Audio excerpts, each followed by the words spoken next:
যৌক্তিক কারণগুলো কি আমরা শুনবো আপনার কাছে আরও পরে। আমরা এবার এনসিপির যুগ্ম আহ্বায়ক জাভেদ রাসিনের কাছে একটু জানতে চাই যে আপনি শুরু থেকে ঐকমত্য কমিশনের প্রতিনিধি করেছেন, প্রতিনিধিত্ব করেছেন এনসিপির পক্ষ থেকে।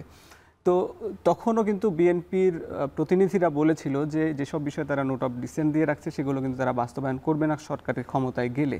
তারপরও যখন এই ঐকমত্য কমিশন এই চূড়ান্ত সুপারিশে নোট অফ ডিসেন্ট ছাড়াই যখন একটা এই প্রস্তাবগুলো উপস্থাপন করলো, তখন কি তাহলে এটা করলো কেন? এটি কি এক ধরনের প্রতারণা নয়? কি বলবেন? না দেখেন, এটাখানে প্রতারণার প্রশ্নটা তো পরে আসবে। আগে যদি আমরা জুলাই সনদ নিয়ে প্রশ্নটা করি, যে জুলাই সনদে নোট অফ ডিসেন্ট কেন দিয়েছে, হ্যাঁ, এটা নিয়ে প্রশ্ন আসলো যেহেতু, সেই কারণে বলি যৌক্তিক কারণে নোট অফ ডিসেন্ট দিয়েছে। ভালো যৌক্তিক কারণ হচ্ছে সাংবিধানিক পদগুলো এক্সিকিউটিভ দ্বারা নিয়োগ দেয়া, মানে ধরেন আমার পিএসসি, আমার দুর্নীতি দমন কমিশন কিংবা মানবাধিকার কমিশন, এগুলোর পদগুলো নিয়োগ দিবে হচ্ছে সরকার, অথচ এই প্রতিষ্ঠানগুলো সৃষ্টি করা হয়েছিল সরকারকে চেক অ্যান্ড ব্যালেন্সের মধ্যে রাখার জন্য। এটা হচ্ছে যৌক্তিক কারণ। এই যদি যৌক্তিক কারণ হয়, আমি মনে করি না নোট অফ ডিসেন্টের থাকার কোনো প্রয়োজন আছে। এটা জনগণের ডিসাইড করা উচিত আসলে।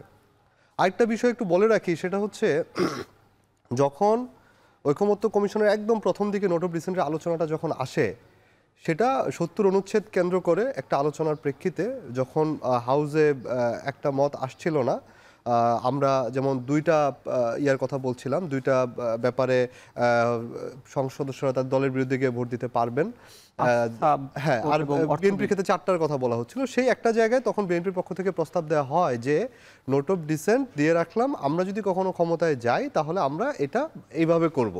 ঠিক আছে, ওকে।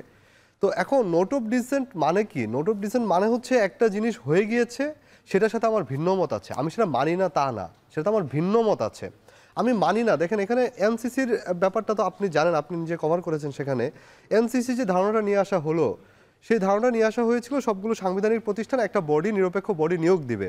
সেটা কি মানা হয়েছে? সেটা তো কোনো পক্ষ মানে নাই, সেটা নিয়ে ঐক্যমত্য হয় নাই।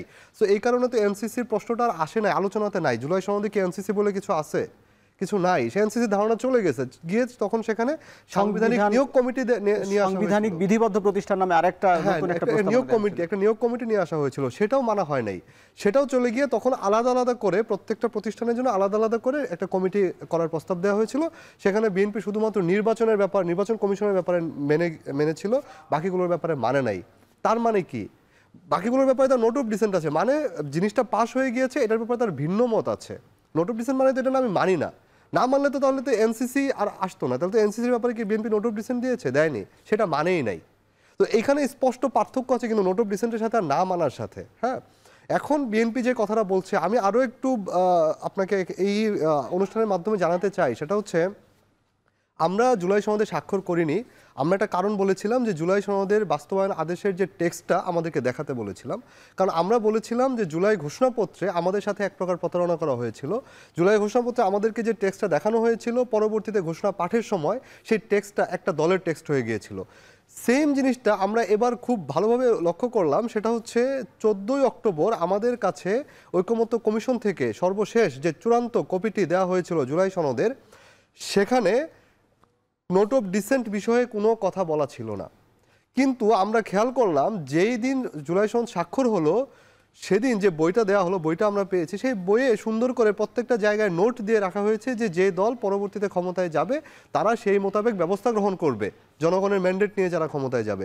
এই যে নোটটা বসানো হলো, এটা কিন্তু আমাদের অগোচরে বসানো হয়েছে। আমরা যদি ওই দিন স্বাক্ষর করতে যেতাম, আমরা কিন্তু তখন একটা বিব্রতকর অবস্থায় পড়ে যেতাম। আমাদের কাছে যেই কপি দেওয়া হয়েছিল সেখানে এই নোটটা ছিল না।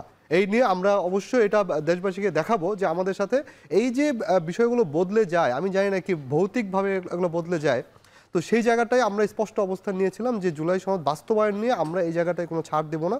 সেই কারণে আমরা বলেছিলাম বাস্তবায়ন টেক্সটের আদেশটা আমরা দেখি। এখন আপনারা যেমন ভৌতিক কারণের কারণে যেমন স্বাক্ষর করেননি, ঠিক একইভাবে বিএনপি বলছে যে ভৌতিক কারণে এটি আবার জুলাই সনদে অন্তর্ভুক্ত করা হলো না নোট অফ ডিসেন্ট, এবং একই সঙ্গে বিএনপির থেকে দাবি করা হচ্ছে যে সরকার রেফারি হয়ে গোল দেওয়ার চেষ্টা করছে।